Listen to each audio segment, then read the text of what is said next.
자, 준비됐으면 바로 시작하도록 하겠습니다. 질병과 인류의 역사 단원을 발표하게 된 최민원이라고 합니다.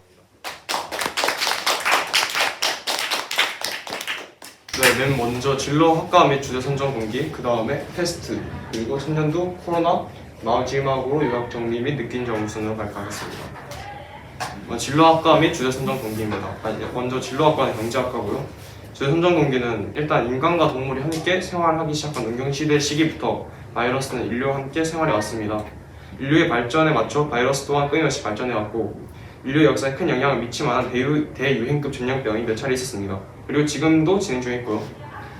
그리고 이러한 질병들이 인류에 미친 경제에 영향을 알아보기 위해 이 주제를 선택하게 되었습니다. 먼저 패스트입니다. 패스트는 패스트균을 가지고 있는 별귀 쥐의 몸에 있다가 인간에게 옮겨 사람을 물게 되면서 발생하는 질병입니다.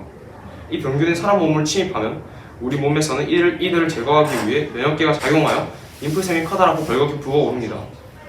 패스트 환자들은 발열, 구토, 설사, 호흡곤란 등의 증세를 보이다 죽게 됩니다. 패스트는 1331년에 발생하여 유럽 전역으로 퍼졌고 당시 유럽 인구 추정되는 약 7,300만 명 중 3분의 1이 약 2,384명이 사망한 것으로 추정되고 있습니다. 이러한 인구 감소는 경제에 큰 영향을 미쳤습니다. 패스트는 봉건제를 무너뜨리고 자본주의를 태동하게 만든 계기가 되었습니다. 패스트로 인구가 급감했고 이는 낡은 봉건제도의 빠른 물락으로 이어졌습니다. 노동력 감소가 임금 인상을 야기했기 때문입니다. 영주들은 2배에서 3배, 심지어는 10배까지 올라간 임금을 감당하지 못하고 소장농을 구하지 못하면서 파산하기 시작합니다. 유럽 경제의 기반이었던 장원제도와 봉건제도는 무너졌고 이는 근대사회로 넘어가는 계기로 작용했습니다. 시장과 화폐, 경제, 교역의 시대가 도래한 것입니다. 화폐 경제는 부르주아라는 새로운 계획을 만들어냈고 농민들은 봉건제의 굴레를 벗고 농노와 달리 이주가 자유로운 이웃민 지위와 고유지에 대한 자유처분권까지 얻게 됩니다. 근대는 여기서 출발합니다. 장원제가 몰락하는 가운데 자유로운 독립 자영농이 성장하고 일부 농민은 보조적인 소득원으로 공업 생산 활동에 참여했습니다. 농촌은 도시보다 임금이 낮은 노동력과 활용한 장점이 있습니다. 그래서 도시가 아닌 농촌 지역에서는 공업이 확산할 수 있는 환경이 마련되기 시작했고 이에 따라 도시의 장인들은 도시를 떠나 농촌으로 이주했습니다. 이는 몇몇 대도시를 중심으로 성장하던 경제, 사회, 문화가 농촌으로 확산하면서 전 국민의 전반적인 성장과 국가 성장의 계기가 되었습니다. 다음은 춘년두입니다. 춘년두는 바이러스에 감염되는 질병으로 고열과 두통이 생기고 뾰루지 같은 작은 물집이 얼굴에 생기면서 온몸을 퍼져나갑니다. 물집에 고름이 차고 딱지가 앉았다가 떨어지면 움푹 들어간 흉터가 생깁니다. 춘년두에 감염되면 경우에 따라 30배에서 90%가 죽고 살아남아도 얼굴에는 곰보와 같은 자국이 남았습니다. 그리고 신경세포가 열이 약하기 때문에 고열로 인해 뇌에 손상을 입거나 시력을 잃는 경우가 부지기수였습니다.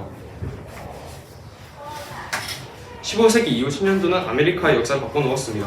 1526년 춘년두는 유럽에서 여러 차례 유행해 스페인 군대는 면역을 갖고 있었습니다. 하지만 잉카인은 그렇지 않았습니다. 유럽의 침략자들이 가져온 춘년두 바이러스는 순식간에 면역이 없는 잉카인을 쓰러뜨렸습니다. 심지어 잉카 제국의 황제와 그 후계자가 모두 춘년두로 사망하면서 제국의 혼란은 극에 달했습니다. 춘년두는 패스트 못지않게 역사의 한 획을 그었습니다. 경제사적으로는 금융질서의 변화를 촉발한 사례입니다. 1500년에서 1800년 남아메리카의 은 생산량은 13만에서 15만 톤을 추정됩니다. 이는 세계 은 생산량의 85%를 차지하는 규모였습니다. 금 역시 세계 생산량의 71%가 남아메리카에서 생산됐습니다. 이런 남아메리카의 막대한 금과 은은 스페인 본국으로 유입되었습니다. 유럽의 화폐는 금과 은이었기 때문에 금과 은의 증가는 곧 화폐의 증가를 의미했습니다. 스페인은 계속되는 전쟁 자금의 마련을 위해 다른 유럽 국가에 막대한 금과 은을 유출시켰습니다. 이렇게 유럽 전체 화폐가 늘어나고 화폐의 증가는 유럽 전역의 물가가 100년 동안 4배나 상승하는 가격 혁명으로 이어지게 됩니다. 물가가 상승하고 돈이 늘자 구매력이 늘어났고 그 결과 공산품 가격이 식비나 인건비보다 빠르게 상승하면서 상공업이 폭발적으로 발전했습니다.